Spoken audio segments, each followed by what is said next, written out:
Okay, so today we are going to study resolving internal conflicts for the CPSD program. This is module D3.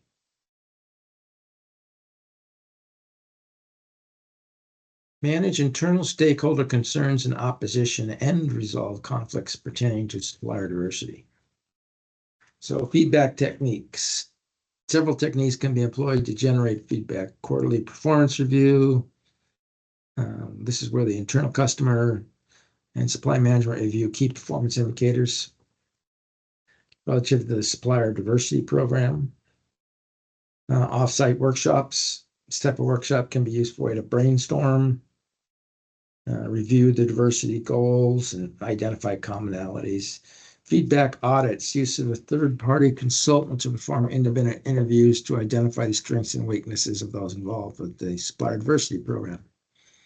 Surveys of internal customers and of diverse suppliers. Also, a supply management blog can be set up. I'm not a big fan of those because nobody really reads them, where internal customers and diverse suppliers can post feedback and suggestions. 360-degree surveys incorporates appraisals from supervisors, co-workers, subordinates, and external suppliers. Summary results are used to measure individual and group performance. In presentations about the supplier diversity program to other members of the supply management team, to internal customers and senior management.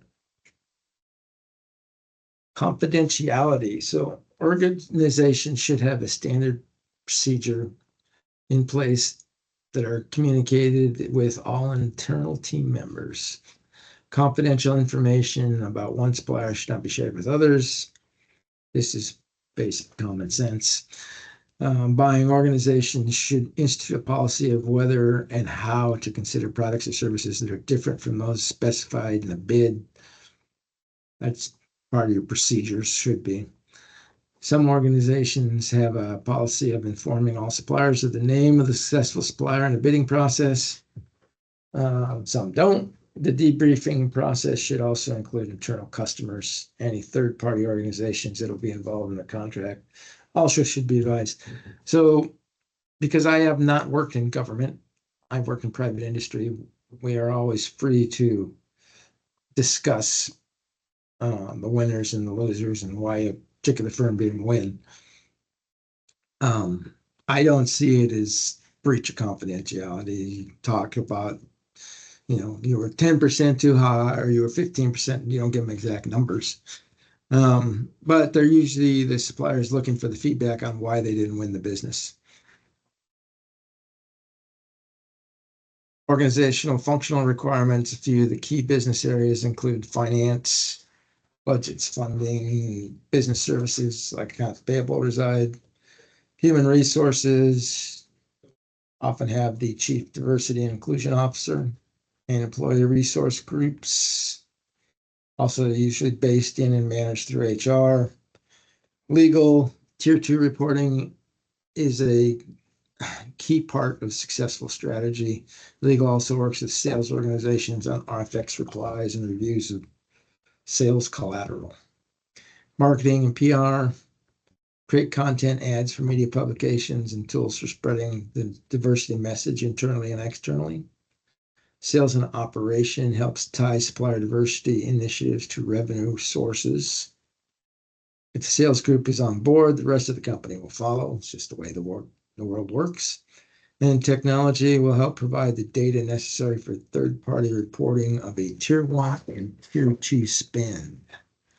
Indirect dollars are usually the biggest area of opportunity for supplier diversity because smaller companies can compete there. Conflict resolution. So you've probably seen a number of these models before. So there's 4 types of organizational conflict according to this model: intra-individual, intrapersonal, interpersonal, between people, within individuals, between individuals, within groups, and between groups. There's 3 sources for conflict: competition for scarce resources, drives for autonomy, and divergence of goals. So you got types and sources. And this is an article that will cover it. It's not too long.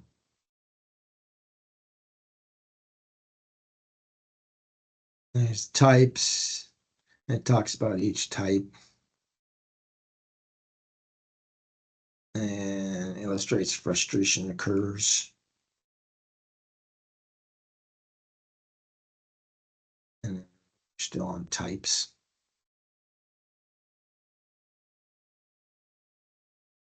And then it talks about the three sources. Okay. Here's something from ISM they like. Organizational conflict comes from these things: divergence of goals or incompatible goals, overlapping authority or a drive for autonomy, task interdependencies and divergence of goals, and incompatible evaluation or reward system and divergence of goals, competition for scarce resources, and then a drive for autonomy and status inconsistencies. All these things lead to organizational conflict. Conflict resolution. So the structured approach, the leader or team facilitator should employ a structured conflict resolution approach. So there's a few models. Identify the causes of the conflict. This is the ISM structured approach. Determine the criteria acceptable to the team for a solution to the conflict. Generate solution options without regarding the possibility of acceptance or feasibility. And from the options generated in the preceding step, determine the possible solution. Narrow the list down to those that are feasible. So this is, you just generate any solution and then you narrow the list down to the ones that are feasible with the group. Determine the best solution, consensus builds if necessary, and achieve team consensus on the best solution of conflict. So that's one approach. This is it in graphic form. Identify causes, determine criteria, generate solutions, determine feasible solutions, determine best solution, and achieve consensus. Consensus building. To achieve consensus requires clear thinking and defined methods of determining consensus. So you have to have some method of determining consensus. Here's a couple that can work. Using rating scales indicating team member buy-in. 1 to 9, 1's disagree, 9's agree. This is called a Likert scale. Multi-voting. So members vote on more than one option. Then vote again on a list. Top 25% of those options that receive the most votes in the first round. That's another way to do it. Teams should make decisions on team processes such as how consensus will be achieved when the team is forming. Now we got a couple more models of conflicts. First is Pondi's 5 stages of conflict. Probably heard of this. This is the latent stage. Participants are only vaguely aware of conflict. The perceived stage, participants are explicitly aware a conflict exists and can readily identify the difficulties or differences. Then the felt stage is in the middle. Stress and anxiety felt by one or more participants who then internalize tension, which results in dysfunctional conflict. And then the conflict becomes manifest. Conflict is open and can be observed by outsiders. Or here's it can't be observed by outsiders in the felt stage. Aftermath. Outcome of the conflict resolution or dissolution of the original problem. So here's an article on Pondi's 5 steps or 5 stages.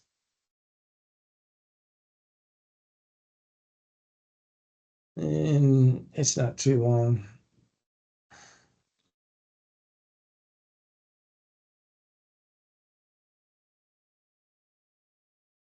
Somewhat interesting.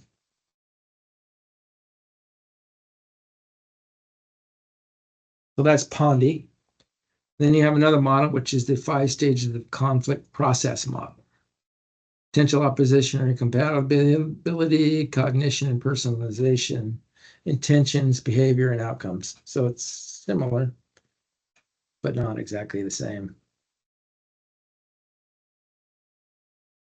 Here's the 5 stages of conflict.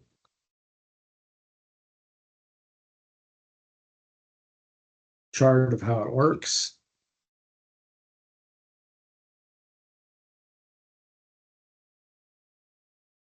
And then it talks about each of the stages.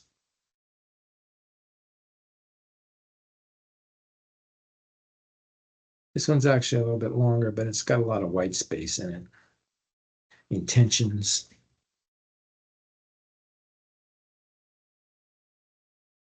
Conflict handling, 5 handling intentions. And then it goes through each of these intentions.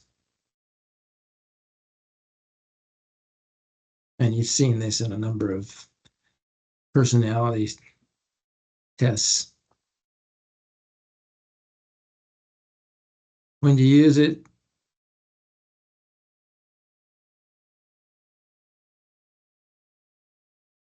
and behavior and outcomes of the last 2 stages.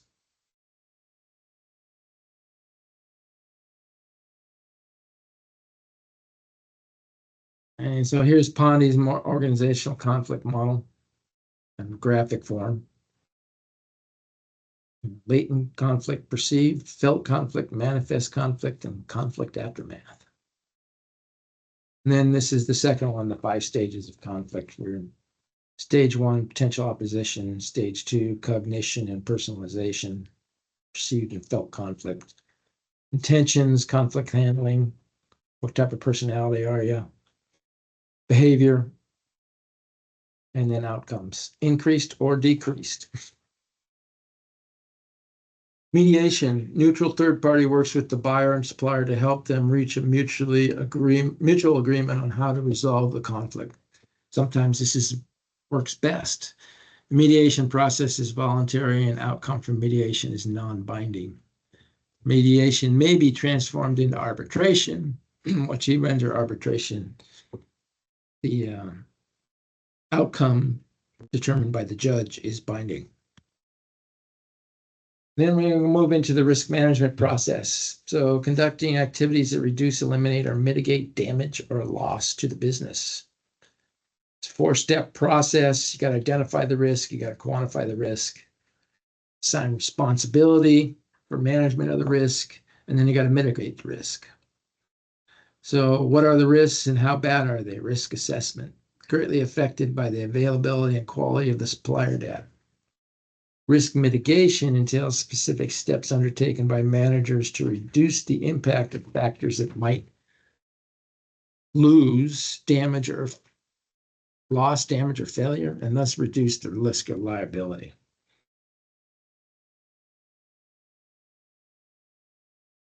So here it is in picture format. Identifying the risk, brainstorming, experience, first part of the assessment. Second part of the assessment, likelihood versus impact, final part of risk assessment. So this is risk assessment on this side. Then assigning responsibility, who's going to manage it, how will they manage the risk, and who's going to do it, and then risk mitigation. What step can be taken to lessen the impact and what resources can be assigned. You got something called the risk framework, identifies and quantifies the risk of a supply disruption by describing the attributes of the supplier. Relationship factors, past performance, human resource factors, history of disruption, environment, disaster history, financial factors. A set of questions needs to be developed with response scales that will lead to a numerical score for each of the above attributes. That's one approach. Planning for risks, a 5-step approach to risk management, can be used for risk and response planning. Here's your 5-step approach from ISM. Confirm scope and current state. Interview stakeholders, catalog, assess assets and systems, and identify critical business functions and review disaster recovery plans, if there are any. Assess, conduct impact assessments, identify major threats, vulnerabilities, and key risks. How can the supply network absorb and respond to these impacts? And then define alternatives, select risk mitigation alternatives and contingencies. What can be insured against? Develop plans, develop action plans from risk mitigation recommendations. Define business continuity, contingency, and mitigation plans. And implement the readiness, establish maintenance and detection processes, validate plans, and execute risk mitigation measures. Risk profile can include a supplier, a group of suppliers, or a supplier network. Usually a numerical score somehow, two methods to create it using the risk framework from slide 14, which was this one back here.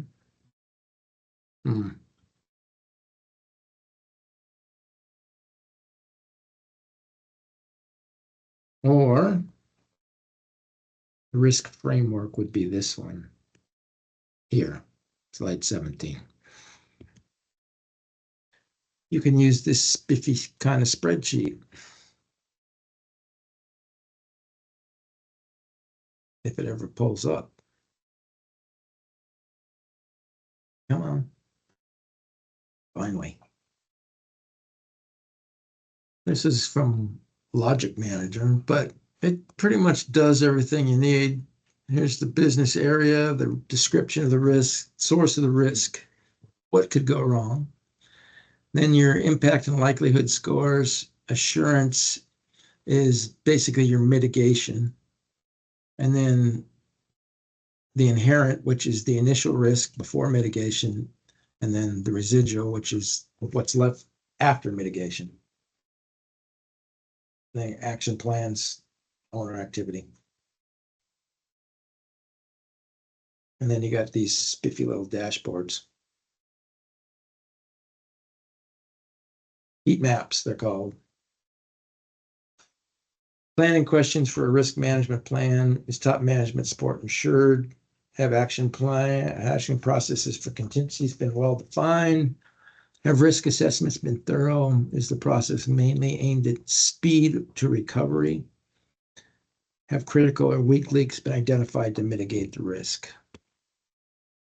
All right, some questions. Which of the following stages of conflict is where the involved parties internalize tensions and consequently results in a dysfunctional conflict?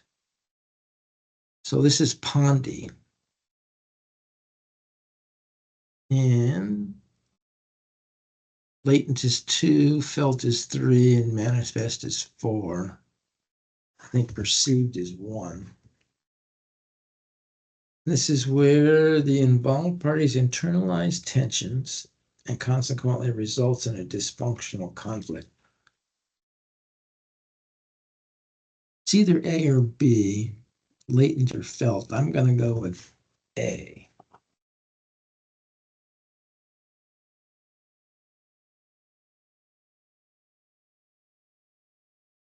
A it is.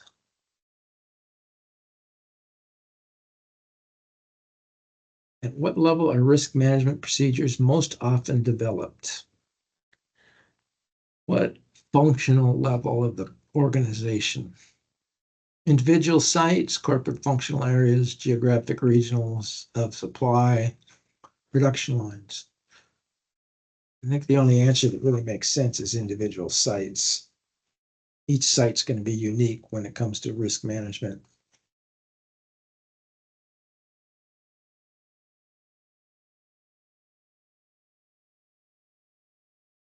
It is. Okay. Summary.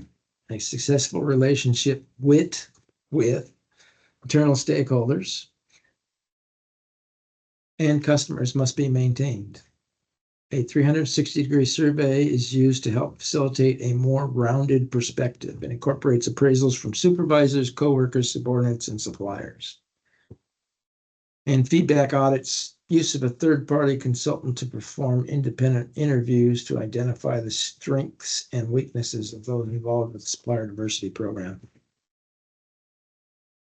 Off-site workshops, type of workshop can be a useful way to brainstorm, review supplier diversity program goals, identify commonalities and disconnects, and ensure alignment of activity. Mediation is a neutral third party works with the buyer and the supplier to help them reach a mutual agreement on how to resolve the conflict, and it is non-binding. Risk mitigation entails specific steps undertaken by managers to reduce the impact of factors that might create loss, damage, or failure, and thus reduce the limit liability of the organization, its relation. to various stakeholder groups. All right. There are some questions out there. Let's see what we got today. E3.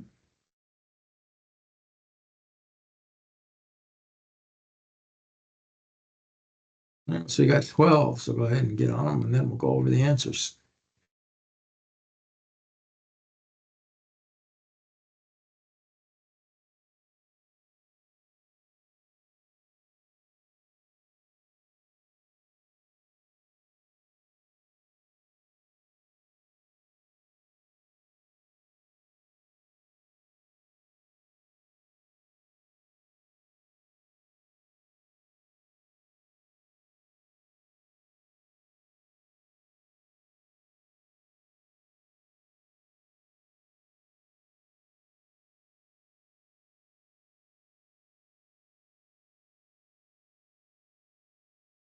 I guess there's 13, actually.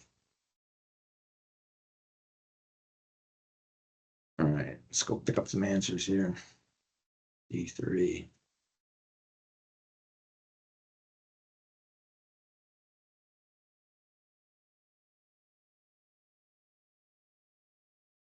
Okay, number 1 is alpha. Number 2 is delta. Number 3 is Bravo. 4 is Charlie. 5 is Delta. 6 is Alpha. 7 is Delta. 8 is Alpha. 9 is Alpha. 10 is Charlie.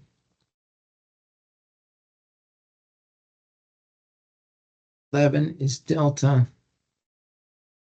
12 is Charlie. 13 is Bravo.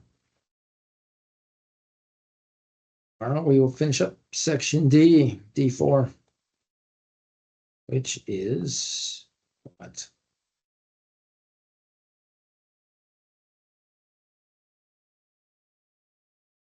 Develop advocates for supplier diversity. All right, talk to you tomorrow.